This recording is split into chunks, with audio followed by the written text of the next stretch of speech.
وَيُزَكِّيهِمْ پیغمبر کریم صلی اللہ علیہ وآلہ وسلم کے مقاصد میں دوسرا مقصد، مقاصد بعثت، مقاصد نبوت، مقصد آمد مصطفیٰ کے دوسرے نمبر کے ٹائٹل کو بیان کیا جا رہا ہے۔ وَيُزَكِّيهِمْ پیغمبر ان کے دلوں کو پاکیزہ کرتے ہیں، ان کے ماحول کو پاکیزہ کرتے ہیں، یعنی تزکیہ۔ اب تزکیہ کا لفظی معنی ہے کھوٹ کو علیحدہ کر دو، اصل کو علیحدہ کر دو۔ تزکیہ کا معنی ہے صاف کر دو۔ سونا آگ میں جل کے کندن بن جاتا ہے، کندن کا کیا معنی ہے کہ ملاوٹ سے پاک ہو جاتا ہے، آگ اس کی ملاوٹ کو نکال دیتی ہے، سونا پیور سونا ہو جاتا ہے، پیور گولڈ ہے آپ کا۔ تو تزکیہ کا معنی کہ آپ کے ماحول ایسے ہوں، آپ اچھے ماحول میں آئیں، بروں سے آپ پاک ہو جائیں۔ تو پیغمبر علیہ السلام کی دوسری ذمہ داری، دوسرا مقصد بعثت رسالت از مقاصد وَيُزَكِّيهِمْ کہ پیغمبر کریم ان کو پاک اور صاف کرتے ہیں۔ اصطلاحاً شرعی طور پہ اسلامی معنی تزکیہ کا یہ ہے کہ بری عادات کو چھوڑ کے اچھی عادات کا عادی بنانا، بری عادتوں کو چھوڑ کے اچھی عادتوں کا خود کو عادی بنانا، اچھی عادت کے راستے پہ خود کو ڈالنا، اچھی عادات کے راستے پہ خود کو چلانا، یہ پیغمبر کریم صلی اللہ علیہ وسلم کی آمد کا دوسرا مقصد ہے۔ توجہ رکھنا۔ تو رسالت مآب علیہ السلام تشریف لائے، صحابہ کرام اور اہل بیت کا ایسا پاکیزہ ماحول بنایا، یہ وَيُزَكِّيهِمْ کی محنت کا اثر ہے۔ یہ پاکیزہ ماحول ملا، یہ پاکیزہ ماحول جو رسول اللہ صلی اللہ علیہ وسلم نے کریٹ فرمایا ہے، یہ وَيُزَكِّيهِمْ ہے کہ پیغمبر کریم نے ان کا تزکیہ فرمایا، ان کو پاک فرمایا۔ اور میرے دوستو، میں تزکیہ پر ایک بات کرتا ہوں۔ تزکیہ، خود کو پاک کرنا، اتنا بڑا مقصد رسالت ہے کہ سورۃ الشمس پوری کی پوری سورت اس کے لیے نازل ہوئی ہے۔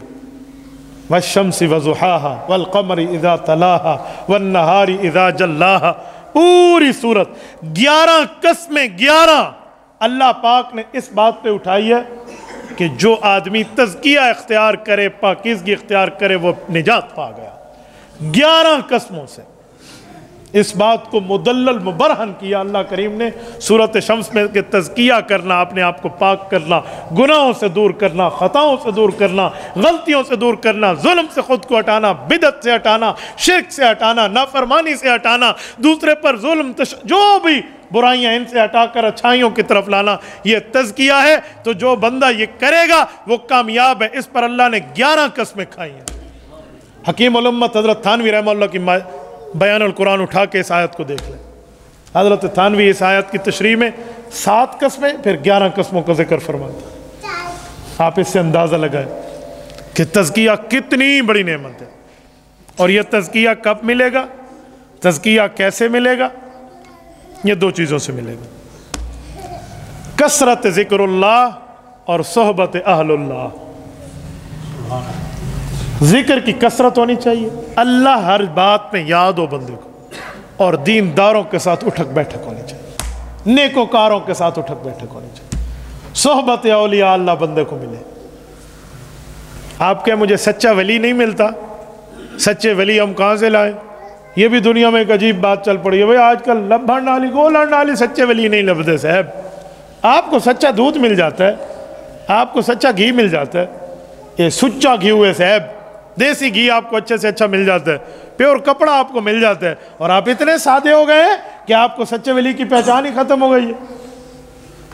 حضرت لاہوری رحمۃ اللہ تعالیٰ علیہ کی بات پیش کر رہا ہوں، امام الاولیاء، شیخ التفسیر حضرت مولانا احمد علی لاہوری، اللہ ان کی قبر پہ کروڑوں اربوں رحمتیں نازل، فرمایا من اتبع السنہ فہو ولی اللہ، جو ہر کام میں اللہ کے نبی کی سنت پہ عمل کرے وہ اللہ کا ولی ہے۔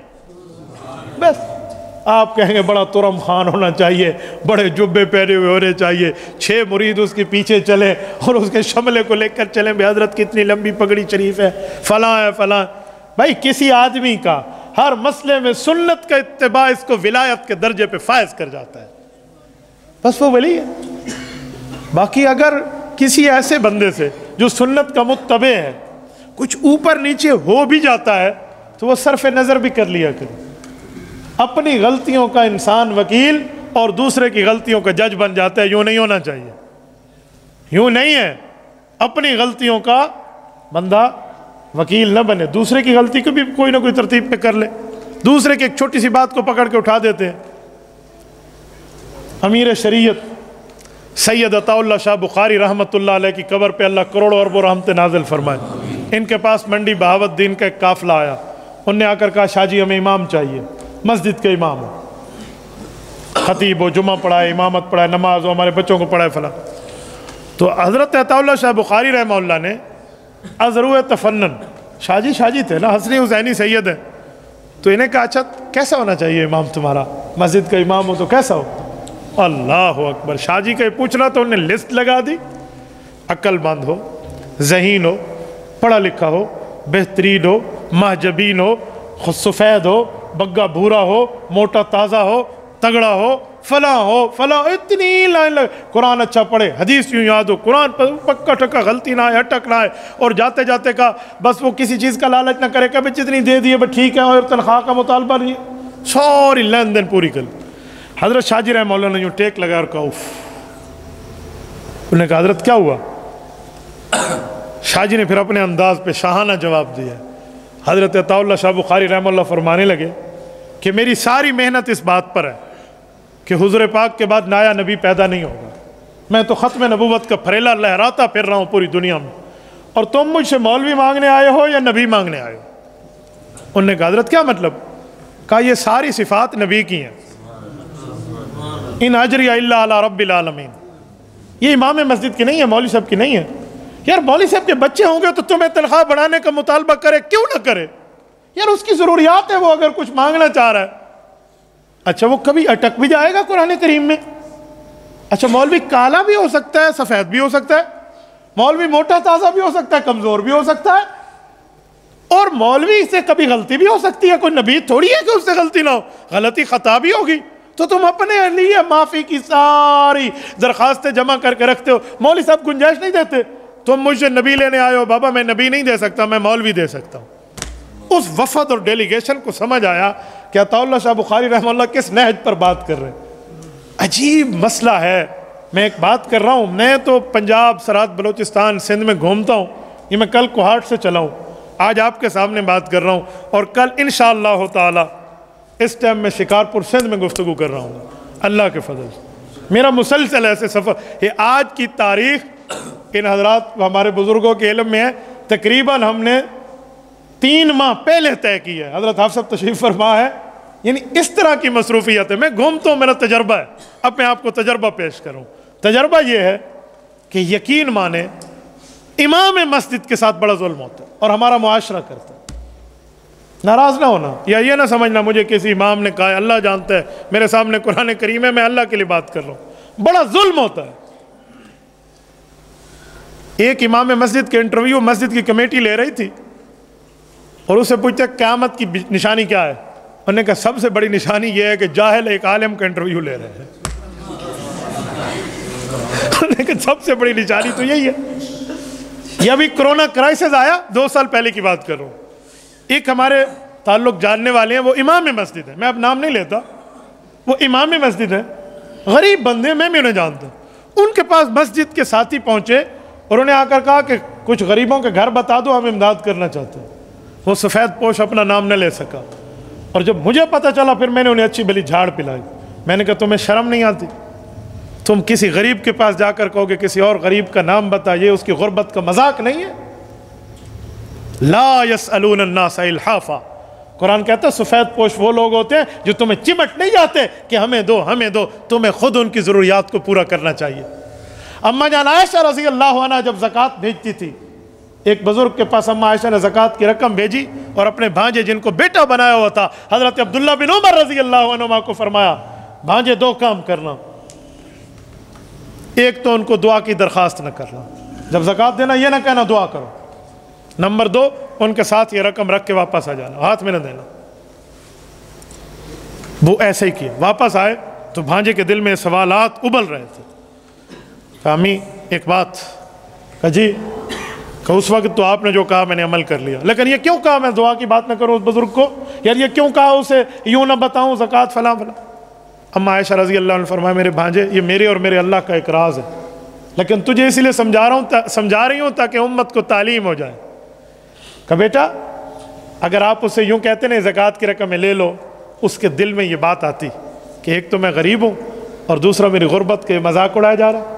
جب ہمیں یقین ہے نا کہ وہ غریب ہے، پھر اسے بتانے کی ضرورت نہیں ہوتی کہ اس کا دل ٹوٹ جائے، پھر دے دیتے. آج کل لوگ نام لے کر کے زکوٰۃ ہے زکوٰۃ ہے تاکہ دوسرا شرمندہ ہو، یہ زکوٰۃ کی ادائیگی ہے. یہ نہیں ہے بھائی. ہمارے حضرات سمجھتے ہیں زکوٰۃ کو زکوٰۃ نہ کہے تو ادا ہی نہیں ہوتی. بھائی وہ یہ نہیں ہے. اور زکوٰۃ کے لیے لوگ کیا کہتے ہیں؟ لولا لنگڑا ڈھونڈو، اندھا بہرا ڈھونڈو. یقین مانے میرے سامنے اللہ قرآن میں جمعے کی مسجد میں جمعہ پڑھا رہا تھا، زکوٰۃ پر بات کی. یہ آپ کے قریب اسلامیہ گراؤنڈ کی مسجد میں جمعہ نماز کے بعد ایک تاجر مجھ سے ملے. وہ صاحب مجھے کہتے ہیں مفتی صاحب آپ نے مجھے کہا تھا فلاں گھر میں زکوٰۃ دے دو، وہ غریب لوگ ہیں. میں نے کہا جی ہاں. اس گھر میں تو کوئی لنگڑا اندھا لولا نہیں ہے. لو جی. میں نے کہا آپ نے پتہ کیا؟ کہتے علاقے دے ناظم کو پوچھا میں تھا کو گڈا لولا ہے. میں نے کہا تو علاقے کے ناظم سے جا کے پوچھے گا. اوے سادے بندے تجھے کس نے کہا لنگڑے لولے پہ زکوٰۃ لگتی ہے؟ بھائی زکوٰۃ اس پہ لگتی ہے جو اگرچہ منتھلی تنخواہ اٹھانے والا ہو لیکن اس کے گھر میں اتنی جمع پونجی نہ ہو کہ وہ خود زکوٰۃ ادا کر سکے. جو آتا ہو وہ لگ جاتا ہو.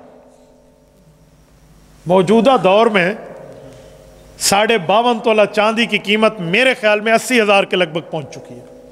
یہ اوہیں تبدیلی ہی کھڑوتی ہے نا، تباہی پھر ہی کھڑوتی ہے. اللہ ہمیں ہر جاتے. تو ٹھیک ہے اب تو وہ 40,000 والا زمانہ چلا گیا ہے کہ جو 40,000 پہ زکوٰۃ آتی تھی نا حضرت، آج کل 80,000 چاندی پہ ہے. 52 تولے 52.5 تولے چاندی تھی قیمت. تو بھائی جس کی جمع پونجی میں 80,000 نہیں ہے، یا سونا چاندی اس کے پاس نہیں ہے، یا وہ مقروض ہے، اس پر زکوٰۃ لگتی. ہاں سید نہ ہو، سید کو آپ ہدیہ دے سکتے، اسے زکوٰۃ آپ نہیں دے سکتے. اور یہاں یہ بھی سمجھیں، کچھ لوگ سمجھتے ہیں سید کو زکوٰۃ دے تو جائز ہے. بابا سید بھی سید کو زکوٰۃ نہیں دے سکتا. سید بھی غیر سید کو زکوٰۃ دے گا. سید کو دینا ہے تو آپ نے ہدیہ دینا ہے، گفٹ دینا ہے، تحفہ دینا ہے، ہبہ دینا ہے. تو زکوٰۃ کے لیے یہ لولا لنگڑا نہیں ہوتا. کہتے اچھا مولوی صاحب میں یہ سمجھتا تھا کہ اندھا گول کے زکوٰۃ مانگ لے گا. میں نے کہا تیری زکوٰۃ لینے کے لیے لوگوں کو اندھا ہونا پڑے گا. تو بھائی ایسا نہیں. تو اماں عائشہ نے یہ پہلا مسئلہ بتایا. دوسرا، اماں رضی اللہ عنہ سے پوچھا کہ اماں جان آپ نے فرمایا وہ دعا نہ کرے، دعا کا نہ کہنا، یہ کیوں کہا؟ دعا کو تو میں کہہ دیتا ہوں، بزرگ اللہ والے تھے، دعا کرتے ہمارے حق میں قبول ہو جاتی. اماں نے فرمایا بیٹا ہم کوئی ان پر احسان کر رہے ہیں کہ وہ ہمارے لیے دعا کرے، ہم احسان کے بدلے میں اسے کہیں جی دعا کرو. ہم تو اپنے سر سے اللہ کا قرضہ چکا رہے ہیں. اس کا اللہ بھلا کرے کہ وہ ہمارے قرضہ چکانے کے لیے مددگار، معاون، ہیلپر بن رہا ہے کہ ہماری زکوٰۃ کو وصول کر رہا ہے تاکہ ہمارا مال پاک ہو جائے. تو شکریہ ہمیں ادا کرنا چاہیے. ہم الٹا اس کو کہیں میرے لیے زکوٰۃ کی دعا کر. کمال. 1400 سال گزر گئے. سلام ہماری اماں کی قبر پر، سلام اماں عائشہ رضی اللہ عنہ قبر پر. خدا کی قسم امت کے سرمایہ داروں کو سبق دے گئی. آج زکوٰۃ بھی دیتے ہیں، دوسرے کی آنکھیں بھی نیچی کرتے ہیں، اور الٹا اس کہتے ہیں دعا تک رہنا نہیں.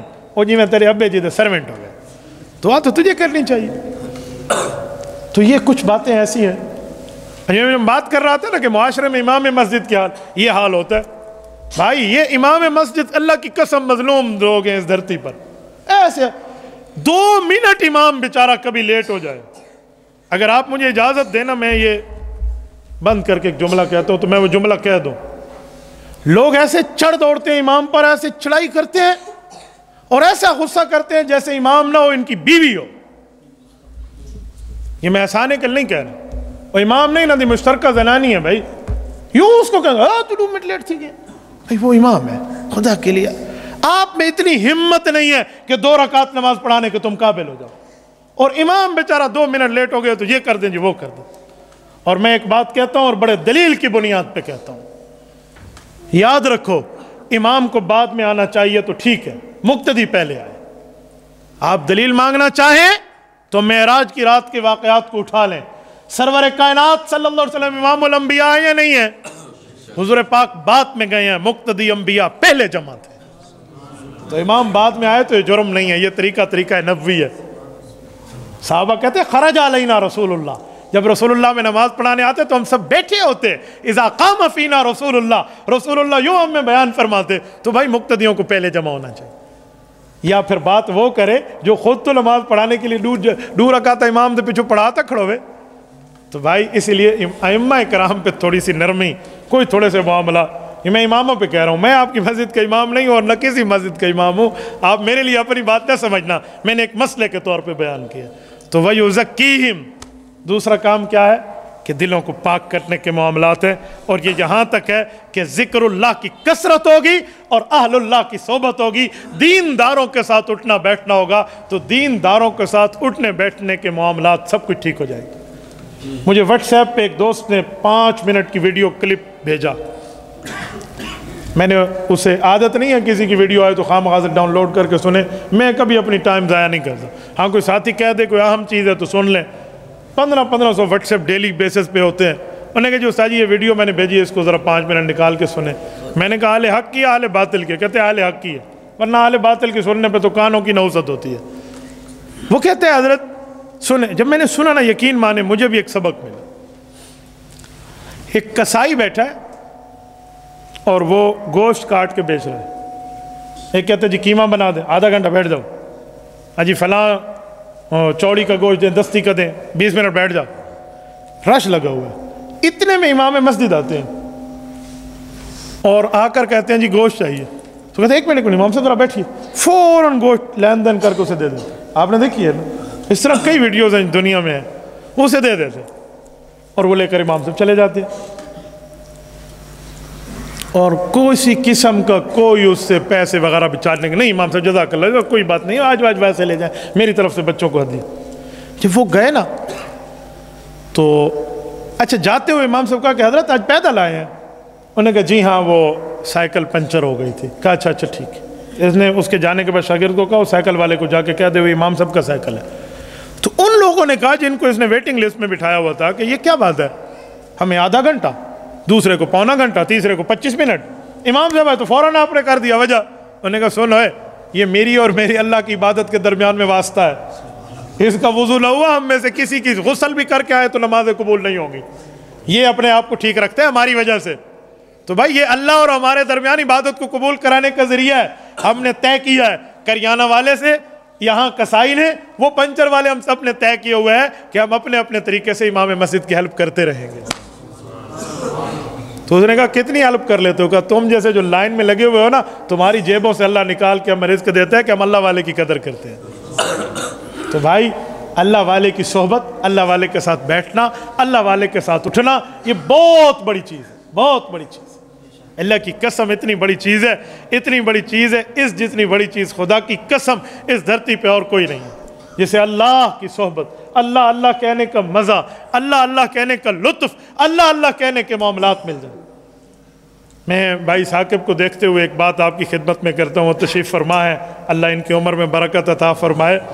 حضرت خلیفہ عبدالقیوم اللہ ان کی قبر پہ کروڑوں اربوں رحمت نازل فرمائے، یہ وہ شخص تھے جو میری معلومات میں ایک دن میں روزانہ 1,00,000 اللہ اللہ کہہ لیتے تھے، یہ میری معلومات ہے، آپ خود اندازہ لگا لیں کہ باقی معاملات کتنے۔ اور اللہ نے اس شخص پر ولایت ایسے رکھی تھی، کسی نے پتہ نہیں کیا کیا انہیں سمجھا، میں نے جو انہیں سمجھا میں بتاتا ہوں۔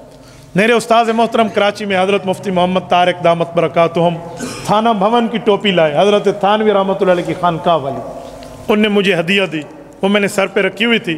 میں حضرت خلیفہ صاحب سے ملنے آیا، کہ میں کراچی میں پڑھتا تھا وہیں سے آیا، کوئی حضرت سے پہلے رابطہ نہیں ہے، نہ اس مولوی صاحب کا حضرت خلیفہ صاحب سے رابطہ ہے۔ میں حضرت خلیفہ صاحب کی خدمت میں گیا، السلام علیکم، وعلیکم السلام، بیٹھ گئے۔ عصر کے بعد ہم گئے، مغرب کا ذکر کر کے ہم نے آنا تھا۔ حضرت رحمہ اللہ مجھے کہنے لگے گلو، پیار سے گلو کہتے تھے، گلو کیری خوشبو لائی ہوئی، کیرا عطر لایا، کون سی سمیل اور خوشبو آپ سے، کون سی خوشبو لگائی آپ سے خوشبو آ رہی۔ میں نے ذرا سوچا کہ حضرت آج تو کوئی عطر پتہ نہیں لگایا نہیں لگایا، لیکن نہیں لگا۔ میں نے 2 بار کہا نہیں تو اس سے خوشبو آ رہی ہے، بڑی خوشبو آ رہی ہے یار، تھوڑا قریب ہو، یوں مجھے سونگا، پھر مجھے بٹھا دیا۔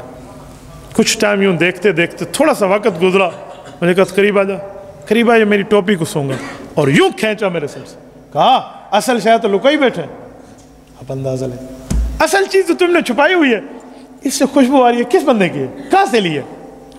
یہ حضرت تھانوی رحمہ اللہ کی خانقاہ کی وہ تھانوی ٹوپی وہ لے کر آئے تھے تھانہ بھون سے۔ مجھے اس وقت خیال آیا کہ واقعی یہ تو استاد جی کی دی ہوئی ہے مجھے۔ میں نے عرض کیا حضرت ایسے ایسے، تو حضرت نے چوما، اس کو آنکھوں پہ رکھا اور وہیں بیٹھے ہوئے حضرت تھانوی رحمہ اللہ کو اصال ثواب فرمایا۔ میں نے وہاں کہا کہ کہ حضرت یہ آپ ٹوپی رکھ لیں، کیونکہ حضرت کی محبت اور پیار دیکھ کر میرا دل میں ایک جو ہے نا ان کے لیے ایک گنجائش، میں نے حضرت آپ رکھ لیں۔ کہتے ہیں حدیث پاک میں جو اپنے لیے پسند کرو وہ دوسرے کے لیے کرو، لہٰذا تو نے مجھے کہا تو یہ خود رکھ لے۔ آگے مولوی ہم بھی بن رہے تھے نا، تو کچھ باتیں ہمیں بھی سمجھی تھی۔ میں نے کہا حضرت جو میں نے اپنے لیے پسند کیا وہ آپ کے لیے کیا، لے لو۔ مجھے کہتے ہوئے تصوف پیچھے دلیلہ نہیں چلتی، مذاق میں نا، کہتے تصوف میں دلیلوں کی بات نہیں ہے، اپنے پاس رکھ، بس میری دعائیں آپ کو شامل ہیں۔ دیکھو یہ ہوتا ہے اہل اللہ کی صحبت، اور یہ ہوتا ہے بیٹھنا۔ آپ کو تھوڑا سا وقت بیٹھنے پر اپنا دل کہے گا کہ تو واقعی اللہ والے کے ساتھ بیٹھے، تیرے اندر تبدیلی آ رہی۔ تو بھائی اگر یہ ہوگا تو پھر آپ کو یہ چیز ملے گی۔ تبارك الذي نزل الفرقان على عبده ليكون للعالمين نذيرا